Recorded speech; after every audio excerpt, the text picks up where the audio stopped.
जी नमस्कार, मेरा नाम है सचिन कुमार और वासुराय के इस चैनल में आपका स्वागत है। बहुत सारे लोगों का ये सवाल आता है कि सर हमारे घर में अगर हम लोग फ़ोटो रखते हैं भगवान की या मूर्ति रखते हैं तो कितनी रखनी चाहिए या कौन सी रखनी चाहिए? देखिए, आपकी जो भी श्रद्धा है, आप अपने गुरु हैं, भगवान हैं, जो भी देवी देवता हैं उनकी कोई भी की भी आप फ़ोटो रख सकते हैं, पूजा मंदिर में आप रख सकते हैं। वास्तु के हिसाब से ऐसा कोई वो प्रॉब्लम नहीं है, हर चीज़ों की अपनी-अपनी दिशा होती है, पर हम ज़्यादातर बोलते हैं कि आपके घर का जो मंदिर है वो नॉर्थ ईस्ट डायरेक्शन में होना चाहिए, वो अच्छा रहता है। बाकी आप कहीं भी रख सकते हैं, भगवान का ऐसा कोई दिक्कत नहीं है।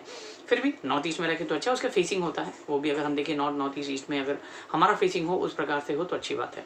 यहाँ पे मेन चीज़ हो जाती है कि हमारे घर में हम जो है फ़ोटो है ना कितनी रखें। मैंने बहुत सारे लोगों के घर पे देखा है कि बहुत सारी फ़ोटो भगवान की लगी रहती है ना? नहीं, हमारे घर में अगर हम देखें जहाँ हम पूजा पाठ करते हैं वहीं भगवान की फ़ोटो या मूर्तियाँ होनी चाहिए। बाकी हमारे घर में सब ऐसे बिखरी हुई चीज़ें नहीं होनी चाहिए कि भाई ये दीवार पे भी वो दीवार पे भी है। एक के घर पे मैं गया था, बहुत ही छोटा घर था उनका, वास्तु के लिए हमको बहुत सालों पहले बुलाया था। तो वो उनके घर पे जब हम लोग गए तो उनके घर पे सारी दीवारों पे भगवान की फ़ोटो लगी है, सारी दीवारों पे भगवान की फ़ोटो लगी है। उनके किचन में गए तो आधी जगह जो उनका किचन था वो किचन भी भगवान की फ़ोटो और भगवान की मूर्तियों से भरा था। और जब उनसे पूछा तो वो जो लेडी थी घर की, वो बोलती कि मुझे बहुत अच्छा लगता है, मुझे लगता है कि सब संसार छोड़ के मैं चले जाऊँ।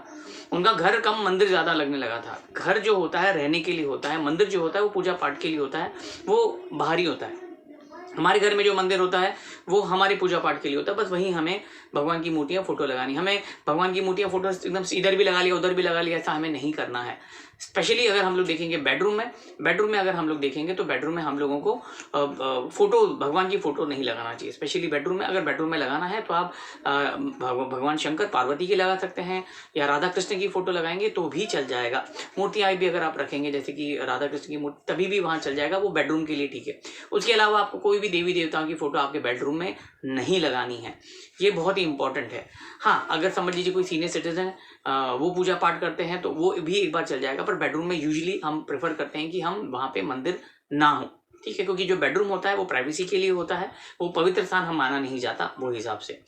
तो आपको फ़ोटो नहीं तो बहुत बार ऐसा हो जाता है कि हम लोग कोई धार्मिक स्थल पे गए है ना, वहाँ पे हम कहीं भी हम ऋषिकेश चले गए, हम नासिक चले गए, हम शिरडी चले गए, हम तिरुपति बालाजी चले गए, है ना? वहाँ से हम फ़ोटोआँ इकट्ठे करके ले आते हैं, हमें बहुत अच्छा लगता है। पर वहाँ लाने के बाद में हमने देखा कि भाई फ़ोटो बहुत सारी हो जाती है, जैसे कि हम लोग मूर्ति लाते हैं, बहुत सारी मूर्तियाँ हो गई और एक ही भगवान की मूर्ति हो गई, भगवान गणेश की मूर्ति हो गई, राधा कृष्ण की मूर्तियाँ हो गई, शंकर भगवान की हो गई। भैया हम एग्जीबिशन नहीं लगा रहे हैं, हमारा घर है ना? तो हमें कोशिश करना है कि हमें ज़्यादा से ज़्यादा मूर्तियाँ हैं या ज़्यादा से ज़्यादा हमारे घर में फ़ोटो नहीं लानी है। हमें बाहर ही वो अच्छा लगता है, हमारे घर में हमें जगह नहीं होती है।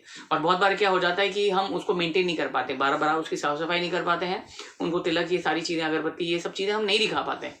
तो जब हम जो चीज़ मेंटेन नहीं कर सकते उसको फिर घर पे लाके धूल-मिट्टी लगने से क्या फ़ायदा? इसके लिए कहीं न कहीं हमारे ऊपर भगवान की कृपा जो है कहीं न कहीं कम हो जाती है। अब वही चीज़ रखिए जिसको आप बराबर से मेंटेन कर सकते हैं। तो इसके लिए हर कमरे में आपको फ़ोटो लगाने की ज़रूरत नहीं है। जैसे मैंने कहा हर कमरे में ज़रूरत नहीं है, जहाँ आपका भगवान का मंदिर है वहाँ लगाइए। फिर भी अगर आपको लगता है कि कुछ लगाना है तो जैसे मैंने कहा राधा कृष्ण की या शंकर पार्वती की आप लगा सकते हैं। उसके अलावा अलग-अलग दिशाओं के लिए अलग-अलग देवी देवताओं की फ़ोटो होती है, वो भी आप लगा सकते हैं अगर आप उसको मेंटेन कर सकते हैं तो। नहीं शौकिया तौर पे, ना ही आपको मूर्ति खरीदनी है, ना ही आपको फ़ोटो खरीदनी है कि मैं कहीं भी गया वहाँ से लेके आ गया।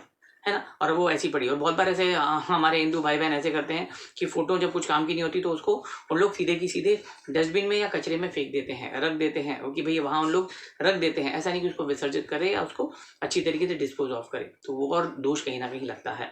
या बहुत बार ऐसा होता है कि हम कहीं शिफ्टिंग कर रहे हैं, तो हम सारी चीज़ों को लेके जाते हैं, भगवान की फ़ोटो या मूर्ति या मंदिर को वहीं की वहीं रख के जाते हैं कि जो आगे का अगला जो मालिक होगा वो उसको मैनेज करेगा, वो डिस्पोज़ करेगा, तो ये बहुत ही गलत बात हो जाती है।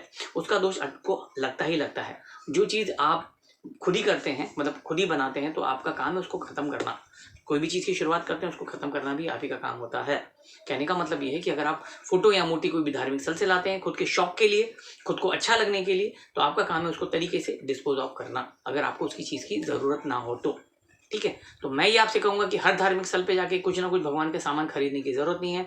हमारे घर है, वो मंदिर नहीं है, तो मंदिर जैसा आपको उसको रखने की ज़रूरत नहीं है, क्योंकि अगर आप ज़्यादा फ़ोटो रखते हैं, तो कहीं न कहीं उसमें पॉज़िटिविटी आ जाती है और हम जो हमारे घर में इतनी पॉज़िटिविटी की भी ज़रूरत नहीं है, जो हमारे बाहर जो हम मंदिरों में होती है, वो हिसाब से। क्योंकि फिर वो घर नहीं होगा।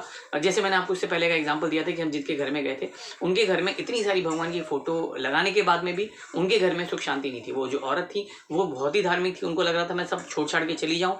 उनका पति उनके कारण बहुत डिस्टर्ब था, उनका प्रॉब्लम था। उनकी लड़की थी जिसकी जस्ट रिसेंटली शादी हुई थी, उनकी उसकी लड़की हुई और वो जो ओनर थे उनकी जो लड़की जिसकी शादी हुई थी उसका डिवोर्स भी होने के मतलब होने ही वाला था।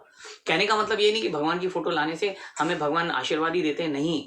आप ये जो फोटोज होती है मंदिरों के लिए होती है, ज़्यादा से ज़्यादा हमारे घर में छोटी सी फोटो या छोटी सी मूर्ति काफ़ी है पूजा पाठ करने के लिए। उम्मीद करता हूँ ये वीडियो आपको समझ में आया होगा। वास्तुशास्त्र से रिलेटेड अगर आप कोर्स करना चाहते हैं या कुछ सीखना चाहते हैं या जानना चाहते हो तो हमें कॉन्टैक्ट कर सकते हैं, या कंसल्टेंसी कराना चाहते हैं कॉन्टैक्ट कर सकते हैं। हमारा नंबर है 8108562646। उम्मीद करता हूँ ये वीडियो आपको पसंद आया होगा। Thank you, take care, bye.